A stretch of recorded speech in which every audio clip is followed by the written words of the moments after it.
Vamos a preguntarle a Gastón Lentini, es asesor, consultor financiero. Gracias por este contacto. Soy Nuria, me acompaña Gaby Maidana. ¿Cómo estás? Hola Nuria, hola Gabriela, un placer estar acá de vuelta. ¿Cómo están ustedes? Bien, muy bien. Bueno, contanos un poquito tu mirada sobre esta explicación o no sé, argumentación que dio el gobierno, que parece sonar un poco extraña, pero en definitiva la realidad es que tanto el dólar oficial como el dólar financiero, como digo, se sostuvo lo que siempre sucede en nuestro país, es que estornudan allá lejos y acá pega como una neumonía. Esta vez algo frenó esa suba de temperatura. Efectivamente, esta vez el cepo que tanto criticamos nos jugó a favor. Recordemos, el cepo no es ni más ni menos que una gran muralla como esa que quiere construir Trump con México, pero que a Argentina le limita tanto el acceso como el retiro de capitales. Entonces, para repasar un poquito qué fue lo que pasó acá. Japón daba dinero, prestaba dinero sin costo, gratis. Entonces los inversores, ¿qué es lo que hacían con ese dinero? Lo colocaban en cualquier otra cosa, como puede ser un bono del Tesoro de Estados Unidos, y se ganaba la diferencia. Japón cambió esa política que traía ya hace más de 10 años, y los inversores enseguida se asustaron. Entonces, ¿qué pasa? Ante el riesgo, los inversores, ¿qué hacen? Venden lo que tienen, venden sus activos de riesgo y buscan cobertura. En nuestro caso, nosotros somos un activo de riesgo como país a nivel mundial. Entonces, justamente, al haber un país muy seguro como Japón, que ahora nos paga más por prestarle dinero, básicamente los capitales salen de todos los países, pero en nuestro país no pudieron justamente escapar, por ponerlo en estos términos, por una cuestión tan simple como el cepo. Hoy por hoy realmente seguimos creyendo que debemos básicamente seguir tomando medidas para desarmarlo, pero en este caso puntual, donde acabamos de ver caídas mundiales muy fuertes y rebotes mundiales muy fuertes, no nos vimos afectados un poco por esta restricción que tenemos nosotros tan particular. ¿Esto terminó para vos, lo que empezó a suceder en Asia y que tuvo un freno el mismo martes con una pequeña recuperación? Es una buena pregunta. Mira, hoy si miramos los mercados, todo está completamente verde, ¿sí? Lo único que está rojo, es decir, lo único que está bajando es el índice de volatilidad, que es lo contrario a lo que había pasado el viernes y el lunes. Entonces, la pregunta de si esto terminó, mi respuesta en realidad es no lo sé, tenemos que ser prudentes, porque hay sospechas de que Japón justamente pueda estar cambiando el ciclo de largo plazo, donde empiece a subir las tasas en contra de lo que se espera para Estados Unidos, que es que empiece a bajar las tasas, ¿sí? Ahora, todos los decisores, incluido Caputo acá para nosotros, buscan ser muy prudentes con esto, porque si alguien se apura en la decisión y se equivoca en la decisión, el costo después puede ser muy caro. Por ejemplo, Estados Unidos baja la tasa y la inflación sube, hay que salir corriendo después a controlar esa inflación y no es una buena señal para el mercado. Lo mismo para el caso de Japón, y si queremos venir acá a nuestro querido país, pasa exactamente lo mismo, donde si mañana Caputo o Milei deciden sacar el cepo, el mayor riesgo que tenemos es que pase exactamente lo mismo que le pasó al Macri, que es que los capitales salgan masivamente del país. Entonces, como país, la billetera de nuestro país se quede de vuelta sin dólares, y ahí tendríamos un problema que es tal vez el problema que más conocemos, ¿no? Donde aparece la inflación, aparece la devaluación, aparecen los problemas de falta de trabajo a consecuencia. Gaby. Gastón, esto que bien estabas explicando, esta fuga de capitales que se da, es lo que tanto se denomina o se habla como el vuelo hacia una mayor calidad o mejor calidad, ¿no? El economista Iván Carriño lo que dice es que estos fueron los 0,15 puntos porcentuales más relevantes de los últimos 20 años. ¿Vos coincidís con esto? ¿Cuál fue la magnitud de esta caída en la bolsa? ¿Cuál fue las dimensiones realmente de este lunes negro? ¿Fue realmente un lunes negro? Mira, fue la segunda mayor caída de la historia de la bolsa de Japón, ¿sí? Y eso fue el día lunes. El día martes, el rebote fue el segundo mayor rebote de la historia de Japón. Pero ¿qué quiero mencionar acá? Quiero destacar la emocionalidad de los inversores. Más allá del 0,15 que mencionaba Iván, que creo tiene razón. ¿Por qué? Por el simbolismo que tiene detrás. No es una suba de tasa brusca, claro que no. Sin embargo, es una señal hacia el mercado de que las cosas tal vez pueden ir empezando a cambiar, porque recordemos, Japón está en una inflación cercana al 4% anual, y ya le parece mucho. Entonces, ¿qué hacen todos los países? Recordemos, cuando la inflación sube, subir la tasa de referencia para que todos los pesos o los dólares o la moneda del caso deje de ir a gasto, a consumo, y se reduzca la circulación. Eso buscaría generar la baja de la inflación. ¿Sí? Es lo mismo que pasaba acá o lo mismo que pasa en Estados Unidos. Entonces, la relevancia tiene que ver con el miedo a que Japón siga subiendo su tasa trimestre a trimestre.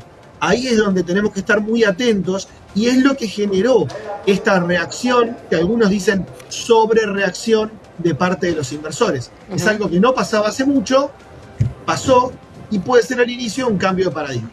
Ahora, Gastón, ¿esto va a ser más difícil las inversiones que tanto necesita el gobierno argentino? Quiero ser constructivo, quiero ser optimista, yo creo que no, pero me parece que el devenir de nuestro país tiene más que ver, de vuelta, con cuestiones internas. Con esto me refiero a que el RIGI, que se implementó con la ley Bases, atrae a inversores, sí, a que se pueda levantar el cepo más o menos rápido, porque si hay cepo, las inversiones no van a ingresar, y entramos en el juego de el huevo o la gallina. ¿Sí? El inversor dice, levántenme el cepo, y el Estado dice, bueno, pero invertí y yo lo levanto. Entonces, ahí hay dos cuestiones muy importantes. Y la tercera que quiero mencionar es la del blanqueo, porque el blanqueo puede volcar al sistema nacional un montón de dólares, ¿sí? Sean poquitos, muchos, o sea, quiero decir capitales pequeños o grandes. Lo importante es que se vuelque, que se nutra el sistema de dólares. A eso está apostando el gobierno, y me permito decir, van a dolarizar con la nuestra. ¿Qué quiere decir esto en estos términos tan coloquiales? Bueno, si nosotros volcamos dólares al sistema para inversión, por blanqueo, por lo que fuere, es un punto a favor, es un escalón más en el sentido de la normalización de nuestra economía, en este caso porque nosotros somos uno de los actores que podemos volcar dólares junto a las empresas. Con esos dos factores, si llegamos a ver un levantamiento del cepo, creo, me atrevo a decir, lo peor quedó definitivamente atrás.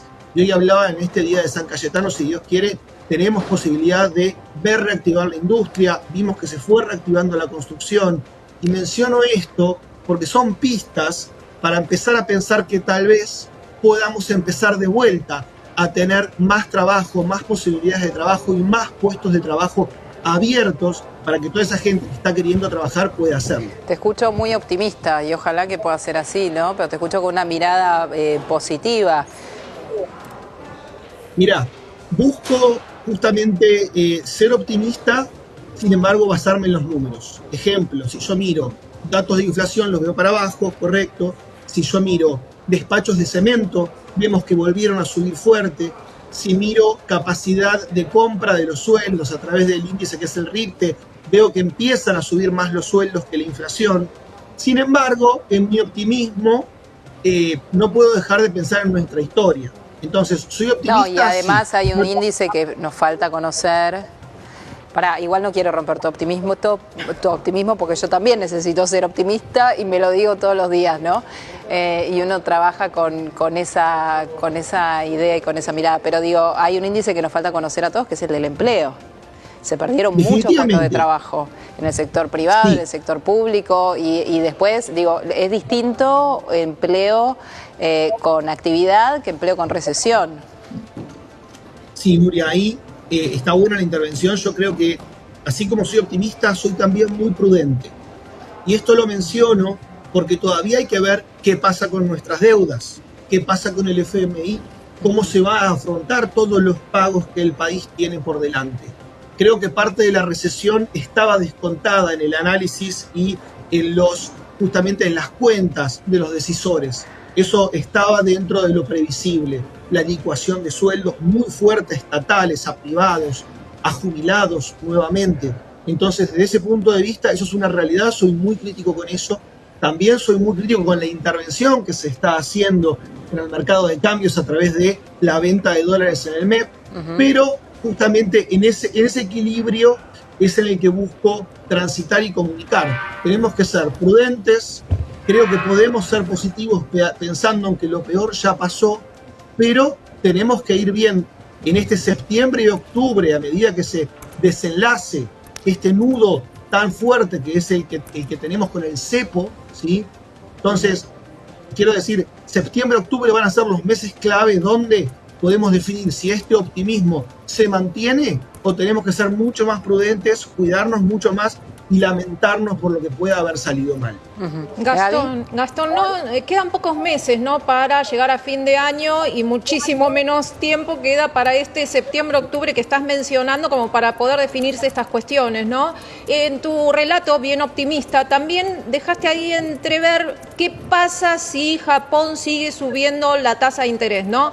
En ese caso, y esto de la mano en paralelo con que Argentina no logre salir del cepo y no logre poder garantizar el pago de las deudas, ¿podemos seguir esperanzados en que el cepo nos va a seguir siendo de paraguas protector o cuál sería el panorama para Argentina en ese caso?